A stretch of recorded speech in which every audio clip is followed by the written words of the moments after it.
जय श्री राम। आज आपके सामने फिर से हाजिर हूं और एक नए विषय पे चर्चा करते हैं।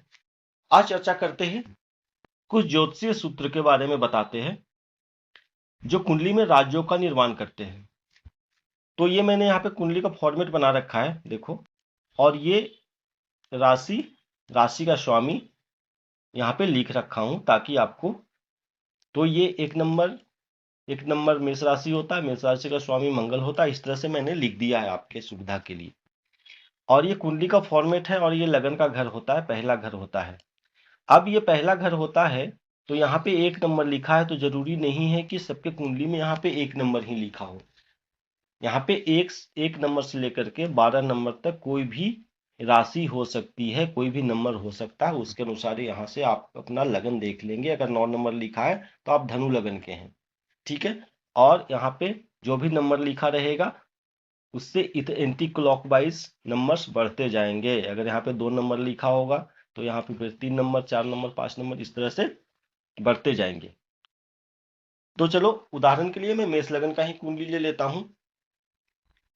और सबसे पहला सूत्र जो बता रहा हूं, ये नवम भाव होता है कुंडली का और ये दसम भाव है। ये नवम भाव, ये दसम भाव है और ये नवम भाव है। और इन दोनों का लॉर्ड जो है अगर कहीं पे युति कर ले तब बन जाता है बहुत ही अच्छा राजयोग।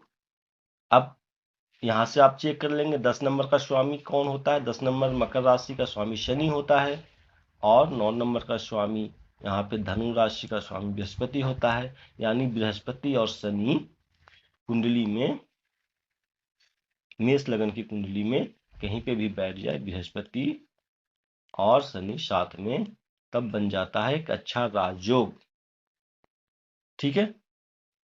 और अगर साथ में युति नहीं कर रहा हो, ये दोनों अपनी राशि परिवर्तन कर रहे हो, अपना घर परिवर्तन कर रहे हो, तो भी राजयोग बन जाता है। यानी 9 नंबर का स्वामी गुरु यहाँ दसम भाव में बैठ गया और दसम भाव का स्वामी शनि यहाँ नवम भाव में बैठ गया, तब भी बहुत ही अच्छा राजयोग का निर्माण हो रहा है कुंडली में।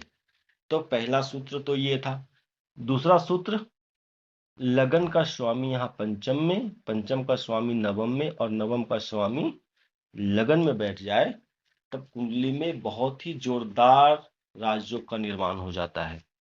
तो इसको कैसे देखेंगे? अब यहाँ पे एक नंबर लिखा है तो एक नंबर यहाँ देखो, मेष राशि मंगल, यानी लगन का स्वामी मंगल यहाँ पे बैठ गया। और यहाँ पे 5 नंबर लिखा है, 5 नंबर यहाँ पे देख लो, सिंह राशि का स्वामी सूर्य, सूर्य यहाँ पे बैठ गया नवम भाव में आपके, ठीक है।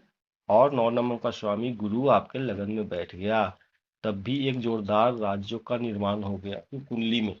अगर ये तीनों घटनाएं घटित नहीं हो रही है, तीनों में से कोई 2 या कोई एक भी हो रही है, यानी मान लो लगन का स्वामी पंचम में भी बैठ रहा है सिर्फ, तब भी कुंडली में राजयोग का निर्माण हो रहा है, ठीक है। अगर ये तीनों घटनाएं घट रही हैं आपकी कुंडली में तब तो बहुत ही अच्छा है। अगर 2 घट रही है तो अच्छा है, अगर 1 घट रही है तब भी अच्छा है, तब भी राजयोग का निर्माण होता है।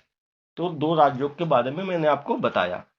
तीसरी राजयोग, 3 नंबर यानी तीसरा भाव, छठा भाव, 8वां भाव और 12वां भाव का स्वामी लॉर्ड कोई 2 या 3 इन्हीं किसी भावों में युति कर ले तब भी राजयोग का निर्माण होता है, अच्छा राजयोग का निर्माण होता है।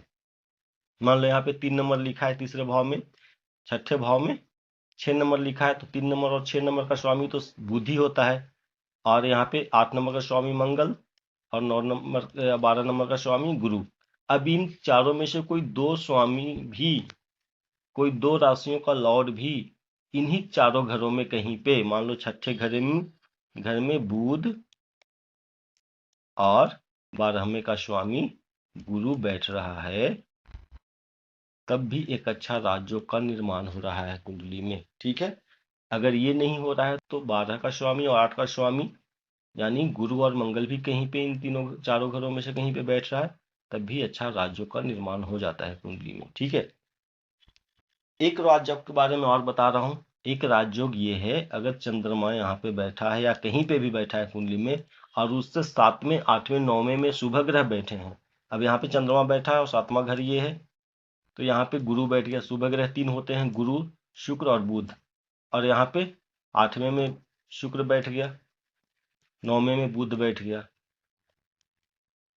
कुंडली में बहुत अच्छा राजयोग बन गया। ये चंद्रमा से 7वें 8वें 9वें में शुभ ग्रह बैठे हैं तो कुंडली में बहुत ही अच्छा राजयोग बन गया। अगर तीनों घरों में नहीं बैठे हैं शुभ ग्रह, 2 घरों में भी बैठे हैं, 7वें 8वें में बैठे हैं, या 7वें 9वें में बैठे हैं, या 8वें 9वें में बैठे हैं, तब भी अच्छा राजयोग का निर्माण हो जाता है कुंडली में।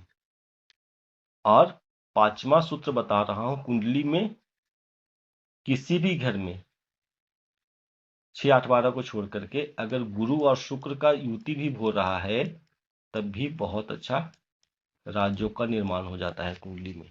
तो ये 5 राजयोग का सूत्र बताया मैंने आपको। उम्मीद है आपको समझ में आई होगी। वीडियो को देखने के लिए धन्यवाद। मेरे चैनल को लाइक करें, सब्सक्राइब करें, चैनल को वीडियो को लाइक करें। धन्यवाद।